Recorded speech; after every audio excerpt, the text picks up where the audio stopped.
Hello विद्यार्थी मित्रांनो, याच्या आधीच्या व्हिडिओमध्ये आपण इतिहासाची साधनं याचा पहिला भाग बघितला, ज्याच्यामध्ये आपण इतिहासाची लिखित साधनं जसं की वृत्तपत्र किंवा प्रेस ट्रस्ट ऑफ इंडिया ह्याच्याबद्दलची माहिती घेतली.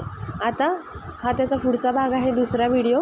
ह्याच्यामध्ये आपण इतिहासाच्या इतर लिखित साधनांबद्दल बघूया. माहीत आहे का तुम्हाला, छापील माध्यमात भारत सरकारच्या प्रकाशन विभागातर्फे काढण्यात येणाऱ्या वार्षिकांमधील माहिती विश्वसनीय असते. म्हणजे आता आपण जी काही छापील माध्यमं आपल्याला बघायला मिळतात, त्याच्यामध्ये भारत सरकारच्या प्रकाशन विभागातर्फे जी काही काढण्यात येतात वार्षिकं, मासिकं किंवा साप्ताहिकं, तर त्यातल्या वार्षिकांमधली जी माहिती असते ती विश्वसनीय असते. म्हणजे आपण पुरावा म्हणून त्याला ग्राह्य धरू शकतो किंवा त्याच्यावरती विश्वास ठेवू शकतो. उदाहरणार्थ, माहिती व प्रसारण खात्याने इंडिया 2000 हा वार्षिक संदर्भ ग्रंथ प्रसिद्ध केला आहे. सदर ग्रंथ संशोधन, संदर्भ व प्रशिक्षण विभागाअंतर्गत तयार केला आहे. म्हणजे आता भारत सरकारच्या प्रकाशन विभागातर्फे जी काही माहिती देण्यात येते किंवा जे काही वार्षिकं उपलब्ध होतात, तर त्यातली माहिती आपण ग्राह्य धरू शकतो इतिहासाचा पुरावा म्हणून. म्हणजे फॉर एक्झाम्पल आपण म्हणू शकतो की इंडिया 2000 हे जे पुस्तक आहे, जे माहिती प्रसारण खात्याच्या संशोधन, संदर्भ आणि प्रशिक्षण विभागाअंतर्गत तयार केले. म्हणजे भारत सरकारचं खातं जे आहे ते माहिती आणि प्रसारण आहे, आणि त्याच्या अंतर्गत असणारा विभाग संशोधन, संदर्भ आणि प्रशिक्षण. तर या विभागाअंतर्गत इंडिया 2000 हा जो वार्षिक संदर्भ ग्रंथ आहे तो प्रसिद्ध केला जातो. तर हा जो संदर्भ ग्रंथ आहे तो 200 वर्षांनी, 400 वर्षांनी किंवा पुढच्या येणाऱ्या काही पिढ्या त्याचा इतिहासाचा पुरावा म्हणून किंवा इतिहासाचा एखादा लिखित पुरावा म्हणून वापर करू शकतात किंवा ती माहिती त्यावेळीसुद्धा ग्राह्य धरू शकतात, असा त्याचा अर्थ आपण घेऊ शकतो. की ही माध्यमं जी आहेत किंवा या माध्यमात भारत सरकारच्या छापील माध्यमातर्फे जे येणारी वार्षिक आहेत, त्यातली माहिती ही विश्वसनीय आहे किंवा आपण काही कालावधीनंतरसुद्धा त्याच्यावरती विश्वास ठेवू शकतो. या ग्रंथामध्ये भूमी म्हणजे जमिनीशी रिलेटेड असणारे, लोक, भारताची लोकसंख्या किती आहेत, स्त्री पुरुष घनता किती आहे, राष्ट्रवाईज किंवा प्रत्येक स्टेटमध्ये असणारी लोकसंख्या किती आहे, राष्ट्रीय प्रतीके आपली राष्ट्रीय चिन्ह किंवा राष्ट्रीय प्रतीकं कोणती आहे, राजकीय व्यवस्था आपल्या देशामध्ये कशा पद्धतीची राजकीय व्यवस्था लागू आहे, संरक्षण, शिक्षण, सांस्कृतिक घटना, विज्ञान आणि तंत्रज्ञानातल्या घडामोडी. म्हणजे या सगळ्या गोष्टी विज्ञान तंत्रज्ञानामध्ये प्रत्येक वर्षी काय घडून येतं किंवा कुठल्या घटना घडतात, कोणते शोध लागतात, किंवा मग सांस्कृतिक कोणत्या घटना घडतात, पर्यावरण कसं आहे, पर्यावरणाचा समतोल कसा आहे किंवा पर्यावरण ढासळत चाललं आहे, दिवसेंदिवस पर्यावरणाचा जो काही कल आहे तो ढासळतो आहे किंवा प्रदूषण दिवसेंदिवस वाढतं आहे.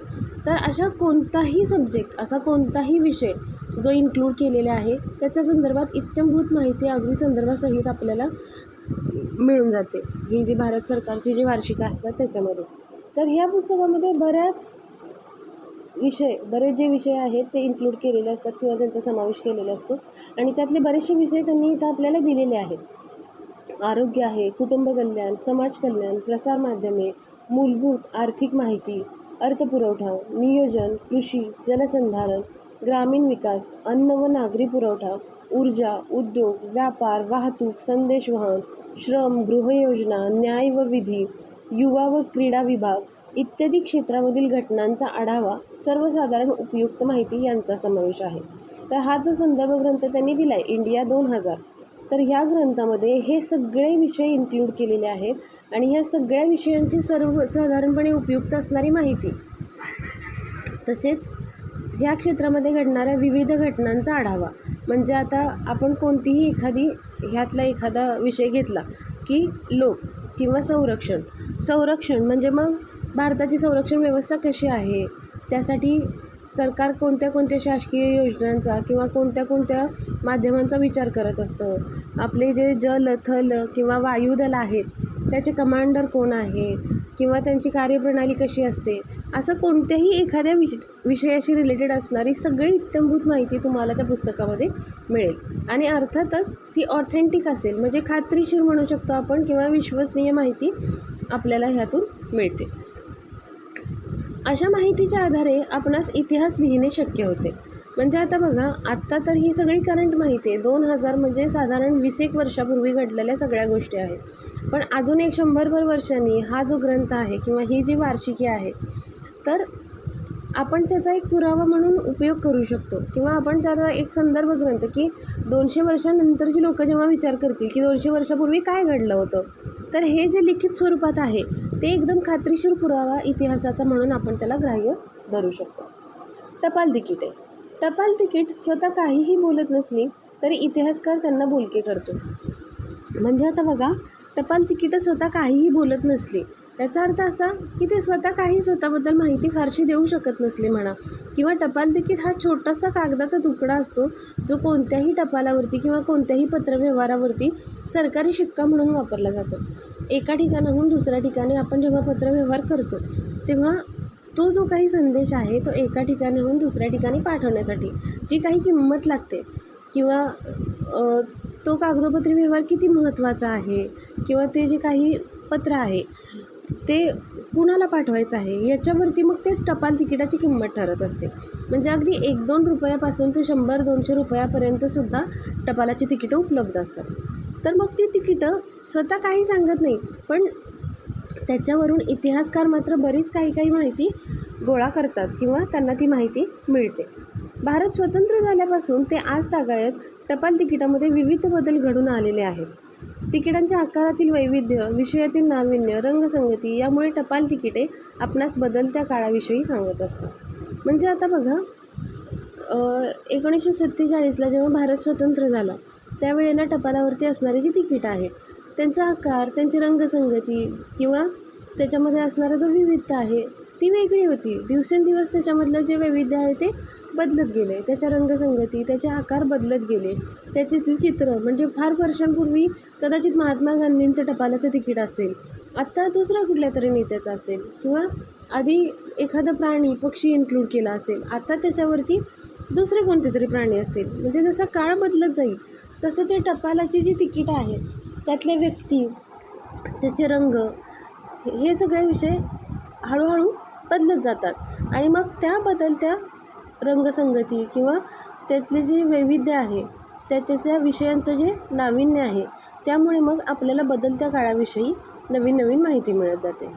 टपाल खाते राजकीय नेत्यांवर, म्हणजे जसं मी आता तुम्हाला म्हटलं की भारत स्वतंत्र झाल्यावर कदाचित महात्मा गांधींचं सुद्धा टपालाचं तिकीट होतं, तर ते एक राजकीय नेते होते, त्यांच्यावर किंवा फुलांवर, प्राणी पक्ष्यांवर, एखाद्या घटनेवर, एखादी घटना घडलेली आहे जी म्हणजे राजकीयदृष्ट्या म्हणा किंवा भौगोलिकदृष्ट्या महत्त्वाची आहे, तर अशी एखादी घटना, एखादा विशिष्ट प्राणी, एखादा विशिष्ट पक्षी, एखादं विशिष्ट फूल किंवा एखाद्या घटनेचा रौप्य, सुवर्ण किंवा अमृत महोत्सव.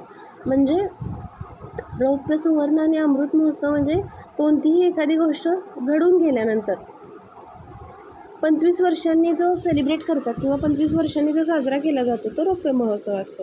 50 वर्षांनी सुवर्ण महोत्सव साजरा करतात, 75 वर्षांनी अमृत महोत्सव साजरा करतात, किंवा 100 वर्ष झाली तर शतक महोत्सव असतो, 200 वर्षानंतर द्विशतक, 300 वर्षानंतर त्रिशतक पूर्तीचा जो काही सोहळा आहे तर त्याच्या निमित्ताने अशी वेगळी तिकीटे काढली जातात आणि तो इतिहासाचा मौल्यवान ठेवा असतो. म्हणजे त्या तिकिटावरून त्या एखाद्या पर्टिक्युलर घटनेचा संदर्भ आपण देऊ शकतो. म्हणजे ते तिकीट वापरून ती घटना केव्हा घडली होती, म्हणजे काय स्पेशल होतं, कशासाठी होती, ह्या सगळ्या गोष्टी आपल्याला कळू शकतात आणि म्हणूनच टपाल तिकिटांना इतिहासाचा अनमोल ठेवा असं म्हटलं जातं. माहीत आहे का तुम्हाला, 1977मध्ये भारत सरकारने जाल कूपर हे टपाल तिकीट प्रसिद्ध केले. आता जाल कूपर हे एका व्यक्तीचं नाव आहे. तर 1977मध्ये भारत सरकारने जाल कूपर हे टपाल तिकीट प्रसिद्ध केले. जाल कूपर हे टपाल तिकीट या विषयातले जागतिक पातळीवरचे अभ्यासक होते. तर हे जाल कूपर कोण होते, तर टपाल तिकीट ह्याच विषयाचा अभ्यास करणारे जागतिक पातळीवरचे अभ्यासक. म्हणजे त्यांनी टपाल तिकीट या विषयावर अगदी जगविख्यात असा अभ्यास केला आहे किंवा संशोधन केलं आहे असं आपण म्हणू शकतो. मुंबईत पारशी कुटुंबात जन्मलेल्या कूपर यांनी इंडियाज स्टॅम्प जनरल संपादन केले. म्हणजे मुंबईमध्ये एका पारशी कुटुंबात त्यांचा जन्म झाला होता आणि त्यांनी पुढे जाऊन इंडियाज स्टॅम्प जर्नल संपादन केले. संपादन म्हणजे माहिती गोळा करणे. म्हणजे आता बघा, आपण वेगळ्या गोष्टींची माहिती गोळा करत असतो. कुणाला कशाचे छंद असतात, कशाबद्दल वेगळ्या वेगळ्या गोष्टींबद्दल माहिती गोळा करणे, तसं कूपर यांना जी टपाल तिकीट आहेत किंवा पोस्ट स्टॅम्प आहेत त्याच्याबद्दल माहिती गोळा करायचा छंद होता असं आपण म्हणू. आणि त्यातून त्यांनी वेगळे वेगळे इंडियाचे जे स्टॅम्प आहेत, जे पोस्टल स्टॅम्प आहेत, त्याचं एक जर्नलच संपादित केलं. म्हणजे एक पुस्तकच बनवून टाकलं त्यांनी, ज्याच्यामध्ये ते सगळे स्टॅम्प त्याच्याबद्दलची माहिती लिहिलेली आहे. भारतातील पहिल्या टपाल तिकीट संग्राहक ब्युरोचे ते संस्थापक होते. टपाल तिकीट संग्राहक ब्युरो म्हणजे टपालासाठी जी काही तिकीट वापरले जातात किंवा जे पोस्टल स्टॅम्प असतात त्याचा त्यांनी एक संग्रह बनवला. आणि तो जो ब्युरो होता किंवा ती जी संस्था होती टपाल तिकिटांचा संग्रह करणारी, त्याचे ते संस्थापक होते. म्हणजे टपाल तिकिटांचा संग्रह करणारी एक संस्था बनवली त्यांनी अखिल भारतीय लेवलवरती किंवा देशपातळीवरती. First philatelic bureau. फिलाटेलिक म्हणजे टपाल तिकिटांचा संग्रह करण्याशी रिलेटेड किंवा टपाल तिकिटांशी रिलेटेड असणारा ब्युरो किंवा संस्था, याचे ते संस्थापक होते. त्यांनी एम्पायर ऑफ इंडिया फिलाटेलिक सोसायटीची स्थापना केली. त्याचसोबत त्यांनी एम्पायर ऑफ इंडिया फिलाटेलिक सोसायटीची सुद्धा स्थापना केली. या विषयावर पुढे त्यांनी पुस्तकं लिहिली, या विषयावर त्यांनी स्टॅम्प गोळा केले, त्याचा संग्रह केला, त्याची संस्था स्थापन केली आणि या विषयावर त्यांनी पुन्हा वेगळी वेगळी पुस्तकंसुद्धा लिहिली. या छंदाला त्यांनी शास्त्रीय स्वरूप दिले. जसं मी तुम्हाला म्हटले की लोकांना खूप साऱ्या गोष्टीचे छंद असतात. कुणाला काही चित्र गोळा करणं, कुणाला काही कॉईन्स गोळा करणं किंवा काही स्टिकर्स गोळा करणं, तसं ह्यांना पोस्टल स्टॅम्प गोळा करण्याचा छंद होता. आणि त्या छंदाला त्यांनी एक शास्त्रीय स्वरूप दिलं. म्हणजे त्यांनी फक्त छंद म्हणून ती टपाल तिकीटं गोळा केली नाहीत, तर त्याचा संग्रह केला, त्याच्याबद्दल असणारी विविध माहिती, त्याचा अभ्यास केला. ती माहिती त्यांनी जागतिक पातळीवरती पोचवली. म्हणजे त्यामुळं त्यांचा हा जो छंद आहे त्याला एक शास्त्रीय स्वरूप मिळालं. भारतीय टपाल तिकिटाचा अभ्यास जागतिक पातळीवर नेण्यात त्यांचा मोठा वाटा आहे.